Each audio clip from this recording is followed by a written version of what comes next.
In this video, I'm going to talk about doing niche research or niche research the right way.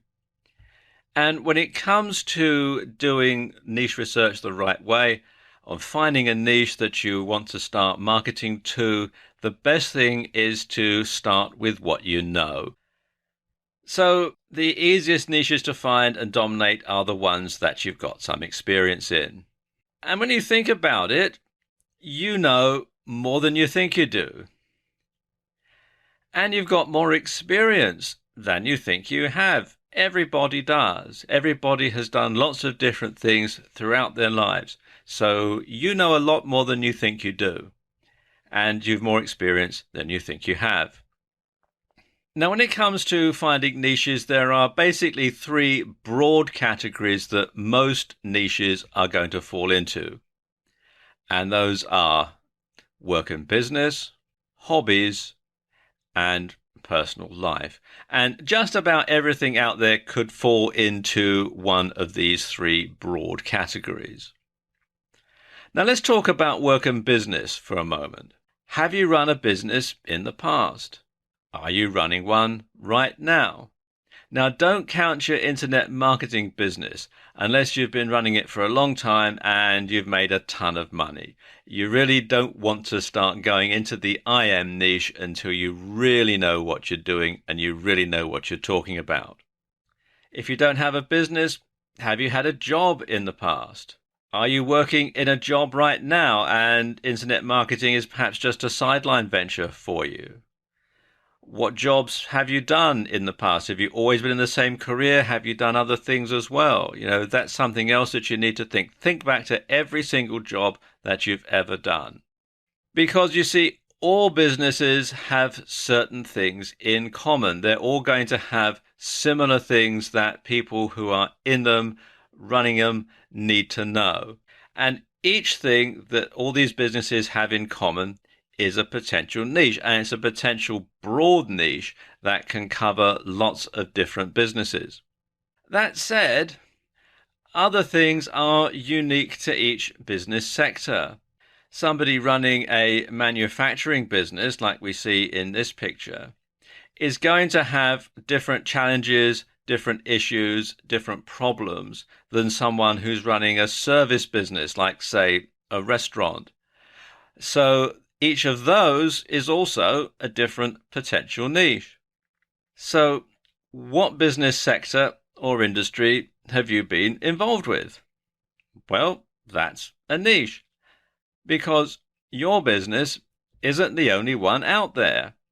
There's going to be plenty of other competitors, either close to you or in other parts of the country or in other parts of the world. So what do other business owners in your industry want, need, or should know about? Or, to put it another way, what have you wanted, needed, or wished you'd known about in the past? Things that you wish you knew, that you had to find out the hard way, and now you know. Well, that is a niche, that is a potential product, a potential information product to people who are in that niche. And the same holds true with a job. Every job you've ever done is a potential niche, because other people who still do that job are a potential market. And so are their employers, because obviously if you employ someone in a job, you want them to do that job more efficiently, because obviously that increases your profitability. So think about it. What problems have you overcome that others might be facing right now in your job? For example, did you have to study for any industry certifications? And if you did, and if you did well on the exam, well, your notes and everything, well, they're a potential product right there, and you've got a potential niche of people who are studying for that certification, who would probably pay you for the inside information as to how to pass the exam and get the certifications. And what tools, equipment, software, and so on would have made the job easier, or would make the job easier if you're still doing it? That's another big market when you're marketing to people who are working in a job. Okay, let's talk about hobbies. because there are as many hobby niches as there are hobbies. You know, if you think about all the different hobbies that there are out there. And enthusiasts are often prepared to pay big bucks for the latest piece of equipment or for learning how to do something that's related to their hobby, or for information that will give them the inside edge, particularly if it's something like gaming or some sort of competitive sport. So inside information as to how to get the competitive edge over somebody else is going to be a big market. So ask yourself, do you have a hobby? What is it? What have you just bought, accomplished, or would like to have? And what do you know about it now that you wished you'd known when you first took it up? Again, the hobby is a potential niche, and the information that you know that a lot of people who are starting out in it don't know is the foundation for a good potential product, because you know about it and therefore you can position yourself as an expert. And when it comes to the personal niche, then personal life covers many, many topics and niches. Things like relationships, child rearing, overcoming adversity, things to do with your home. You know, it's practically unlimited. So again, ask yourself, what have you accomplished in your life? What obstacles did you overcome? What are you the most proud of? And how can your experiences benefit others who might be in a similar position? And you don't have to be all philosophical here. It can be something practical. It can be something about hanging wallpaper or how you painted a door. It doesn't have to be, you know, how you rescued your marriage or brought up your kids. It can be anything, any type of subject that's to do with your personal life is a potential niche. Now, once you've decided on a potential niche, and I recommend that you draw up a list of several potential niches, ones which you could easily go into because they're things that you know a lot about, then you need to dive deeper into it. And first and foremost, you want to ask yourself, is it one where people have money to spend?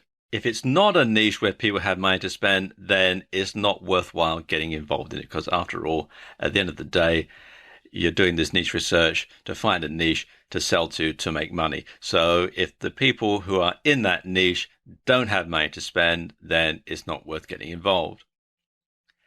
Second thing is, can you deliver value for money? And that's very important, because that's what people really want today. It's a value for money. And if you can't deliver value for money in this niche, then again, it's time to drop that one and think of something else. And finally, is there potential for more than one type of product? Or to put it another way, are you going to be able to build a sales funnel? Or is there so much stuff being given away free in this niche that it's not worth the effort? Are there any competitors? If there are no competitors, you need to ask yourself why. There should be some competition, because if there's no competition, it could well mean that, quite frankly, this isn't a niche that's worth selling to. Or it could mean that you're the first person there, at which case it's a wide open field. But sadly, that sort of thing doesn't really exist anymore. What are your competitors selling? Can you come up with something that's better, cheaper, or higher quality? And also, I could have added here, if you do have competitors and they are selling stuff, is there affiliate programs that you could sign up to so that you could sell the same stuff for them? And finally, do you have what it takes to dominate this niche and become the go-to guy or go-to gal in it? And if it's something that you know about, then there's a good chance that you do, and you can establish yourself as an expert in this niche very, very quickly.